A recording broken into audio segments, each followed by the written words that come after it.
মা বল্লার গানে ভক্তি আবেগ, অভাবের সংসারেও নতুন সুর বাউল সাধনের। আগামীকাল থেকে শুরু হচ্ছে উত্তরবঙ্গের দ্বিতীয় বৃহত্তম ধর্মীয় মেলা বল্লা কালী পুজো। দক্ষিণ দিনাজপুর জেলার এই ঐতিহ্যবাহী পুজোকে ঘিরে প্রত্যেক বছর ভক্তদের ঢল নামে।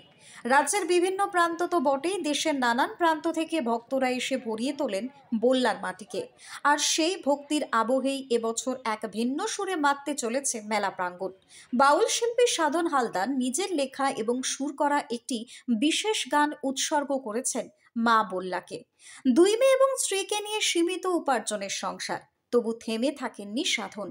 মা বল্লার মহিমাকে নতুন করে ছুঁতে চেয়েছেন গানের মাধ্যমে। তার কথায়, কালী মায়ের অনেক গান আছে, কিন্তু মা বল্লার নামে গান খুবই কম। সেই শূন্যতাই পূরণ করতে চেয়েছি আমি। মাসে 2-1 বার স্থানীয় বাউল আসরে গান গেয়ে সামান্য উপার্জন, আর সেই টাকাতেই তিনি নিজের গানটি রেকর্ড করেছেন, ভিডিও তৈরি করেছেন এবং নিজের ইউটিউব চ্যানেলে প্রকাশও করেছেন।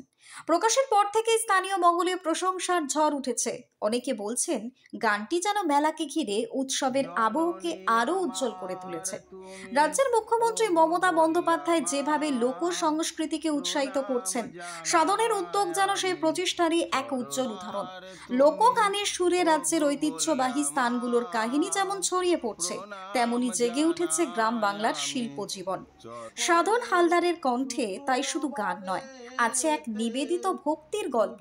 আরে জয় মা বল্লা বলে চরণেতে পড়। উত্তরবঙ্গের দ্বিতীয় বৃহত্তম পুজো বল্লা মায়ের পুজো। তো আমরা দক্ষিণ দিনাজপুর জেলাবাসী মাকে নিয়ে খুব গর্বিত এবং উৎসাহিত থাকি এই মেলাকে কেন্দ্র করে, পুজোকে কেন্দ্র করে। তো মায়ের সব মায়েরই গান আছে, কিন্তু আমাদের বল্লা মায়ের খুব কম থাকলেও 2-1টি আছে। তো আমার মাথায় চিন্তা ভাবনা আসে যে মাকে নিয়ে একটি গান লিখব। আমি টুকটাক গান করি, ফোক গান করি।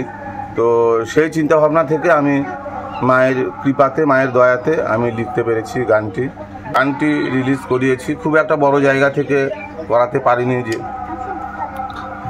যেহেতু দেখতে পাচ্ছেন আমার আর্থিক পরিস্থিতি সেরকম না, যার জন্য ছোট একটি জায়গা থেকে গানটি রিলিজ করিয়েছি।